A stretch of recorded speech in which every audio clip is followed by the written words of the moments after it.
ಮಹಾರಾಷ್ಟ್ರದಲ್ಲಿ ಯುದ್ಧದ ಹಿನ್ನೆಲೆಯಲ್ಲಿ ಈಗ ರಾಜ್ಯದಲ್ಲಿ ಗ್ಯಾಸ್ ಟ್ರಬಲ್ ಆಗಿದೆ.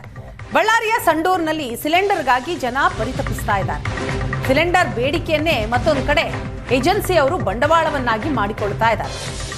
ಬಳ್ಳಾರಿಯ ಸಂಡೂರಿನಲ್ಲಿ ಜನ ಸಿಲಿಂಡರ್ಗಾಗಿ ಪರದಾಡ್ತಾ ಇದ್ರೆ ಈ ಪರಿಸ್ಥಿತಿಯ ಲಾಭವನ್ನ ಪಡಿತಾ ಇರೋರು ಏಜೆನ್ಸಿಯವರು. ಒಂದು ಸಿಲಿಂಡರ್ಗೆ ಹೆಚ್ಚುವರಿ 50 ರೂಪಾಯಿ ವಸೂಲಿ ಮಾಡಿ ಮಾರಾಟ ಮಾಡ್ತಾ ಇದ್ದಾರೆ. ಸಿಲಿಂಡರ್ ಬೆಲೆ 950 ರೂಪಾಯಿ ಆದ್ರೆ ಅದಕ್ಕೆ ಬದಲಾಗಿ 1000 ರೂಪಾಯಿ ಪಡಿತಾ ಇದ್ದಾರಂತೆ ಏಜೆನ್ಸಿಯವರು. ಬಳ್ಳಾರಿಯ ಸಂಡೂರಿನ ದೃಶ್ಯ ಇದು. ಗ್ಯಾಸ್ ಏಜೆನ್ಸಿಯ ಮುಂಭಾಗದ ದೃಶ್ಯ ನೋಡ್ತಾ ಇದ್ದೀರಿ. ಪ್ರತಿ ದಿನ ಬೆಳಿಗ್ಗೆ ಆದ್ರೆ ಸಾಕು ಮಹಿಳೆಯರು ಇಲ್ಲಿ ಬಂದು ಕ್ಯೂ ನಿಲ್ತಾರೆ. ನಾವು ಸಿಲಿಂಡರ್ ಬುಕ್ ಮಾಡಿದ್ದೀವಿ, ಸಿಲಿಂಡರ್ ಕೊಡಿ ಅಂತ ಬೇಡ್ಕೋತಾ ಇದ್ದಾರೆ. ಈ ಪರಿಸ್ಥಿತಿಯ ಲಾಭವನ್ನ ಪಡಿತಾ ಇರೋರು ಏಜೆನ್ಸಿಯವರು 50 ರೂಪಾಯಿ ಹೆಚ್ಚುವರಿಯಾಗಿ ವಸೂಲಿ ಮಾಡ್ತಾ ಇದ್ದಾರೆ ಜನರಿಂದ.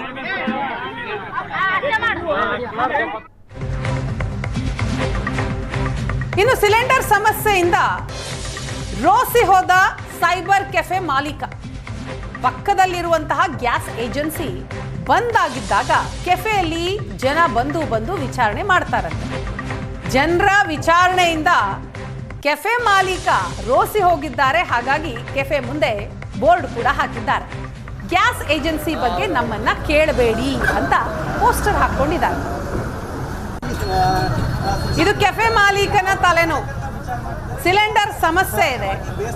ಕೆಫೆಯ ಪಕ್ಕದಲ್ಲಿಯೇ ಏಜೆನ್ಸಿ ಇದೆ, ಗ್ಯಾಸ್ ಏಜೆನ್ಸಿ. ಈಗ ಗ್ಯಾಸ್ ಇಲ್ಲ ಅಂತ ಏಜೆನ್ಸಿ ಬಾಗಿಲು ಹಾಕಿದ್ದಾರೆ. ಆದರೆ ಅಲ್ಲಿಗೆ ಬರುವಂತಹ ಜನ ಯಾಕೆ ಕ್ಲೋಸ್ ಆಗಿದೆ ಇದು ಅಂತ ಕೆಫೆ ಮಾಲೀಕನನ್ನ ಪ್ರಶ್ನೆ ಮಾಡ್ತಾರಂತೆ. ಹಾಗಾಗಿ ಕೆಫೆ ಮಾಲೀಕ ಬೋರ್ಡ್ ಹಾಕಿರೋದನ್ನ ನೀವು ನೋಡ್ತಾ ಇದ್ದೀರಿ.